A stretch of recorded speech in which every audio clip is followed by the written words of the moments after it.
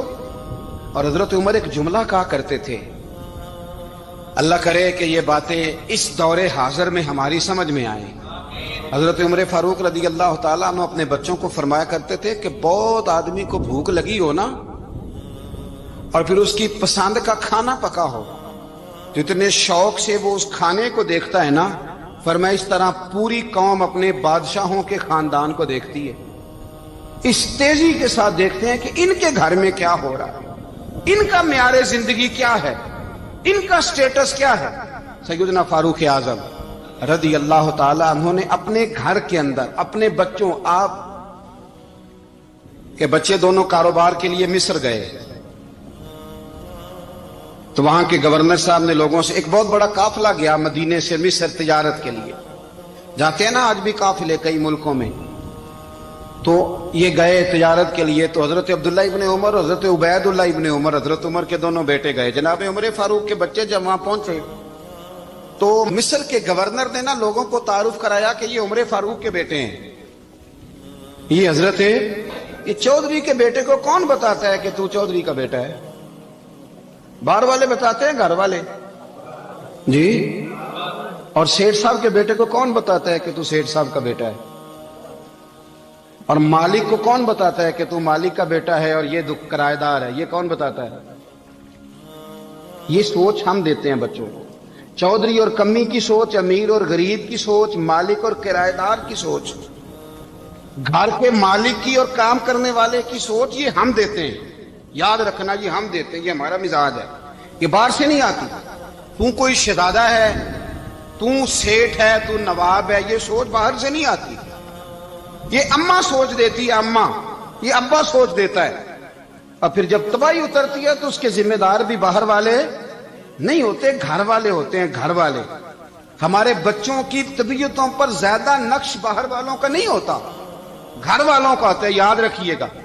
حضرت عمر فاروق رضی اللہ، بچے ہیں، شہزادے ہیں، وہ کاروبار کرنے گئے اور وہاں لوگوں نے بتایا گورنر صاحب نے کہ یہ فاروق اعظم کے بچے امیر المومنین کے۔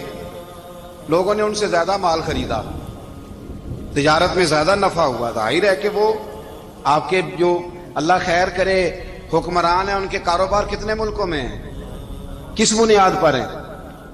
وہ صرف اس بنیاد پر کہ وہ حکمران رہے، ان کے لیے آسان تھا بڑے لوگوں سے تعلقات بنانا۔ حضرت عمر فاروق رضی اللہ تعالیٰ عنہ کے بچے ڈھیروں مال کما کے جب واپس آئے نا، تو حضرت عمر سے آ کے بچوں نے بطور محبت کا، ابا جی اللہ نے بڑا ہی فضل کیا ہے، بڑا مال کمایا الحمدللہ، یہ دیکھیں کتنا نوازا ہے۔ تو حضرت عمر کہنے لگے سارے قافلے نے اتنا ہی کمایا ہے؟ سارے قافلے نے اتنا ہی کمایا ہے؟ کہ حضور نہیں، سارے قافلے نے اتنا نہیں کمایا، سب کو اتنا نہیں ملا۔ وہ تو وہاں گورنر صاحب نے لوگوں کو تعارف کرایا تھا کہ یہ عمر کے بچے ہیں، تو لوگوں نے پھر ہم سے بڑا ہی خریدا۔ تو حضرت عمر فرمانے لگے ٹھیک ہو گیا، میں بات سمجھ گیا، اس طرح کرو جو تمہاری اصل زر تھی نا، جو راز تھی، وہ رکھ لو اور باقی سارا مال مال خزانہ میں جمع کرا دو، اس لیے کہ یہ تم نے تجارت نہیں کی، یہ تم نے اپنے باپ کا نام بیچا ہے، یہ تم نے امیر المومنین کے بیٹے ہونے کا فائدہ اٹھایا ہے۔ فرمایا یہ تمہارا نہیں حق، یہ مسلمانوں کا ہے، اس لیے کہ یہ مال تم نے محنت سے نہیں کمایا، یہ باپ کی کرسی کا فائدہ اٹھایا ہے۔ اور فرمایا اگر تم نے مال جمع نہ کرایا تو میں مال بھی لے لوں گا زبردستی اور کوڑے بھی ماروں گا، ڈبل سزا دوں گا، مرضی سے جمع کراؤ گے تو کوڑوں سے بچ جاؤ گے۔ بڑے بیٹے نے تو جمع کرا دیا تو چھوٹا تھوڑا پریشان ہوا، تو حضرت عبداللہ ابن عمر چھوٹے کا ماتھا چوم کے کہنے لگے بیٹے چپ کر کے جمع کرا، یہاں بھی فخر کر کے ہم عمر کے بیٹے ہیں اور قیامت میں بھی فخر کریں گے کہ ہم فاروق اعظم کے بیٹے ہیں، یہاں بھی ناز کریں گے اور وہاں بھی ناز کریں گے کہ عمر کے بچے ہیں۔ ہمارے باپ نے خود بھی حلال ہی کھایا ہے، اور جب ہماری کمانے کی باری آئی ہے تو ہمیں حکم بھی حلال کھانے کا دیا۔ بھائی ہمارا مزاج نہیں، بچہ جب لے کے آتا ہے 2 لاکھ روپیہ تو کبھی پوچھے کہاں سے آیا ہے؟ جب وہ پہلے دن غلط دوستوں کے پاس جا کے بیٹھتا ہے تو کبھی نکالا ہے گھر سے اسے؟ یہ بہت سارے خمیازے ہمیں اس لیے بھگتنے پڑتے ہیں کہ ہم ابتدا میں سوراخ بند نہیں کرتے، جب اس میں شگاف پڑ جاتا ہے، سیلاب آتا ہے تو ہمیں ہوش آتی ہے۔ حضرت عمر نے اپنے گھر میں نگرانی رکھی، کڑی نگرانی۔ زیادہ نماز گھر میں پڑھتے تھے حضرت عمر، نفلی نمازیں زیادہ کیوں بلا؟ بھائی یاد رکھیں کہ آپ نے اگر سجدہ کرنا ہے تو بچہ لیٹ جائے گا، وہ اسے پتا کوئی نہیں سجدہ کیا ہے۔ لیکن جب گھر میں کبھی قرآن ابا جی کھول لیں نا، جب ابا جی کا موڈ بن جائے نا لیکچر دینے کا، وہ گھر میں شروع ہو جاتے ہیں، کہتے ہیں آپ لوگ نماز نہیں پڑھتے اس لیے میرے کاروبار میں برکت کوئی نہیں، تم سویرے قرآن پاک نہیں کھولتے تو میں تباہ ہو گیا۔ تو میاں آپ نے کب گھر میں قرآن پاک کھولا تھا؟ آپ نے کب نماز پڑھی؟ آپ نے کب گھر کے اندر اللہ رسول کا ذکر کیا تھا؟ آپ نے کب حدیث چھیڑی؟ آپ نے بھی تو گھر کے اندر جب بھی آپ آئے ہیں تو آپ نے وہی کچھ کیا جو دنیا دار کرتے ہیں۔ آپ بھی تو اپنا موبائل لے کے الگ کونے میں بیٹھ گئے، آپ نے بھی تو کہا ہے کہ اب تمہارے چینل ختم، اب میری مرضی والا چلے گا۔ تو جو آپ نے کیا ہے بچے بھی وہی کام کریں گے۔ آپ نے بھی گپ شپ لگائی ہے تو وہ بھی لگا رہے ہیں۔ یہ سمجھ لیں جو کام آپ کریں گے آپ اپنے بچوں کی سیرت میں اس کا جلوہ دیکھ لیں گے۔ بڑی پکی سی بات ہے کہ آپ کو بچے کی عادتیں دیکھ کے سمجھ آ جائے گی کہ میں بھی یہی کرتا تھا اور یہ بھی۔ حضرت عمر فاروق رضی اللہ تعالیٰ عنہ وصال فرما گئے تو آپ کے وصال کے بعد حضرت عثمان غنی رضی اللہ تعالیٰ عنہ نے آپ کی ایک بیوہ سے نکاح کیا، حضرت عمر کی ایک بیوہ سے۔ جب وہ آپ کے نکاح میں آئی تو کہنے لگی حضرت عثمان غنی سے کہ حضور نہ تو میں خوبصورت ہوں اور نہ میں جوان ہوں، نہ آپ کی کوئی خدمت کر سکتی ہوں، میرے ساتھ نکاح کرنا سمجھ میں نہیں آیا۔ کیا شاندار جواب دیا حضرت عثمان غنی نے، کیا خوبصورت جواب دیا۔ فرمانے لگے میں نے اس لیے نکاح نہیں کیا کہ مجھے تمہارے حسن سے دلچسپی تھی یا تمہاری خدمت کی ضرورت تھی، میں نے تو اس لیے نکاح کیا ہے کہ مجھے بتاؤ عمر فاروق گھر کے اندر اپنے رب کی عبادت کس طرح کرتے تھے، وہ قرآن پاک کس طرح پڑھتے تھے، وہ رویا کیسے کرتے تھے، استغفار کا طریقہ کیا، کس وقت کس انداز میں وہ اپنے رب کو یاد کرتے تھے۔ اس لیے کہ عمر کئی دفعہ گھر سے آتا تھا تو میں اس کے چہرے پر نور دیکھا کرتا تھا، میں روشنی دیکھتا تھا، ایک معیار دیکھتا تھا۔ نکاح اس لیے کیا ہے کہ مجھے عمر کی جو گھر کے اندر کی عبادت ہے اس سے آگاہ کرو، تاکہ عثمان غنی بھی چاہتے ہیں اس طرح کے عمل کرو جس طرح کے عمر فاروق کر کے گئے ہیں۔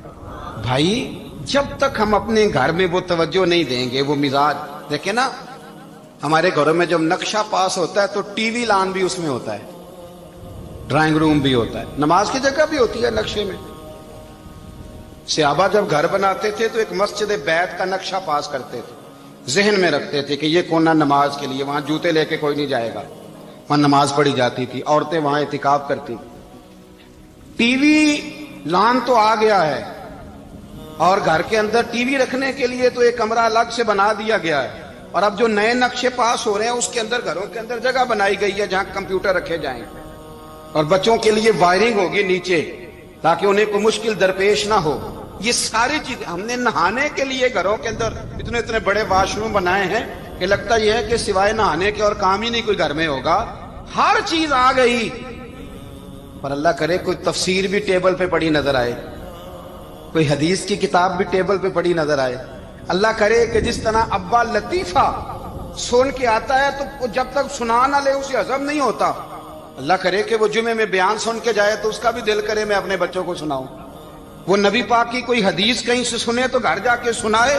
جب تک یہ معیار نہیں بنتا آپ کیسے توقع کرتے ہیں کہ گھر کے اندر اللہ کی رحمتیں نازل ہوں گی؟ آپ یہ کیسے توقع کرتے ہیں کہ گھر کے اندر وہ معیار اور وہ مزاج بنے گا؟ حضرت عمر فاروق نے ذاتی زندگی پر جو توجہ دی، گھر والوں کے معیار پر جو توجہ دی حضرت عمر فاروق رضی اللہ تعالیٰ عنہ نے، وہ بھی بڑی دیدنی ہے۔ حضرت ابو موسیٰ اشعری کو نا آپ نے وزیر خزانہ بنایا، وزیر خزانہ، تو حضرت ابو موسیٰ اشعری کہتے ہیں کہ حضرت عمر کو شیخ خزانے میں رہنے تو دیتے نہیں تھے۔ تو ایک دن میں صفائی کر رہا تھا اس کمرے کی جس میں خزانہ رہتا تھا۔ ہمارے تو ملک میں جو جاتا ہے وہ صفائی کر کے ہی جاتا ہے، اللہ خیر کرے۔ اور خیر معیار بدلتا ہے، جو پچھلی حکومت ہوتی ہے وہ قرضہ اٹھاتی ہے، وہ باہر سے جاتی ہے تو قرضہ لے کے آتی، اور جو نہیں آتی ہے وہ کہتی ہے ہمیں پیکج مل گیا ہے، وہ قرضہ نہیں اٹھاتے۔ ان کو کیا ملتا ہے؟ یعنی پچھلی نے قرضہ لیا تھا اور ہم نے، واہ جی واہ کیا خوبصورت انداز ہے، اس کا نام بدل کے نا، انہوں نے قرضہ لیا تھا اور ہم نے، میں کہا بڑے شاندار سیانے بندے ہو گئی۔ اور اللہ تعالیٰ خیر فرمائے، ہمارے جو بڑے شاندار قسم کے دوست ہیں نا، شاندار، جن کا ادب سے نام لیتے ہیں، وہ عرب کے بادشاہ ہیں۔ ہم تو عرب خالی کہتے بھی نہیں، عرب شریف کہتے ہیں، عرب شریف۔ انہوں نے پتہ کیا کیا ہے؟ انہوں نے اس طرح کیا ہے کہ جو کشمیریوں کا قاتل تھا نا، اس کے گلے میں میڈل ڈال دیا ہے۔